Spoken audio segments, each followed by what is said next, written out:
Have you ever wondered why we are seeing dramatic increases in health problems since our great-grandparents' time? 100 years ago, people mainly lived and worked outdoors. Many were farmers. Clothes were hung outside to dry. Children played outdoors. Almost everyone spent most of their day outdoors. They rode horses. But now things have changed. Most of us work and play indoors, where we have air conditioning. We work more on computers than on farms. We wash and dry our clothes indoors. We watch TV and surf the internet and play video games. We ride in air-conditioned autos and airplanes and trucks. We even swim indoors. So what does all this indoor activity mean? Less sun. Could less sun be associated with more disease? Let's find out. From sunlight, our skin makes a vital substance, vitamin D. Vitamin D, which is actually a hormone rather than a vitamin, has a major impact on our bodies. It increases activation in more than 2,000 genes. This increased gene activation allows the body to combat disease.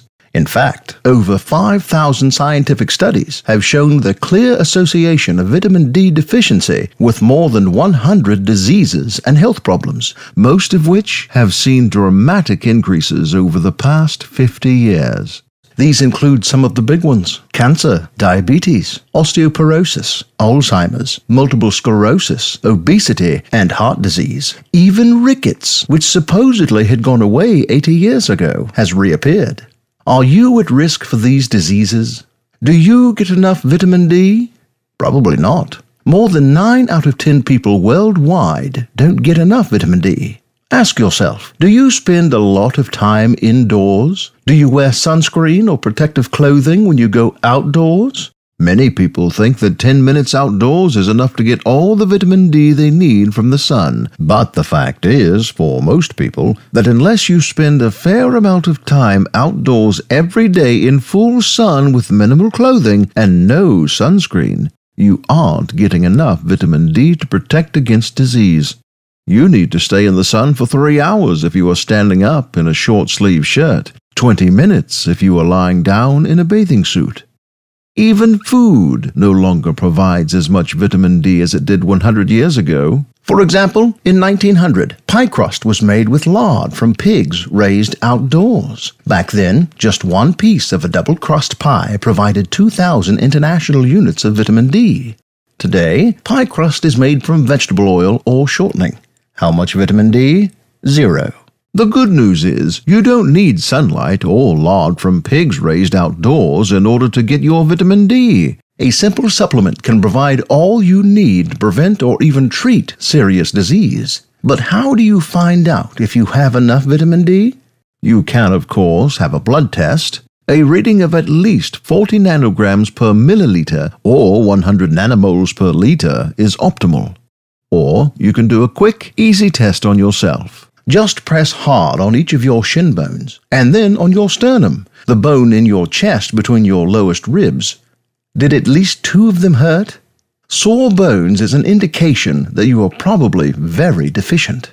So, let's say you are deficient. This is very likely if you have a major disease or are elderly, have had recent surgery or illness, or you are pregnant. A breastfed infant would also be at risk. How much vitamin D should you take? This, of course, would depend on your individual situation, but many studies indicate that 4,000 international units daily is necessary to bring the average adult up to 40 nanograms and maintain this healthy level. If you know you are at risk for being deficient, you might want to start with a larger dose.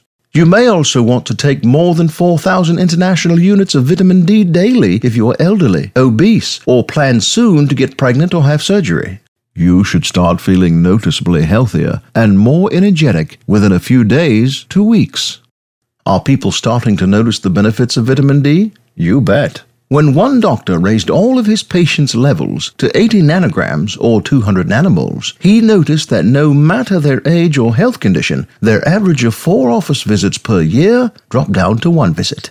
More and more people are getting vitamin D tests, a 10 times increase in just 3 years. And research on vitamin D has accelerated. More research has been done on vitamin D than on vitamin A, C, E, and K combined. So, if you want to feel better or get or stay healthy, taking a vitamin D supplement is probably the single best thing you can do for your body. And it won't cost you a trip to Hawaii. Do yourself a favor. Read the studies if you need more proof. Then try it.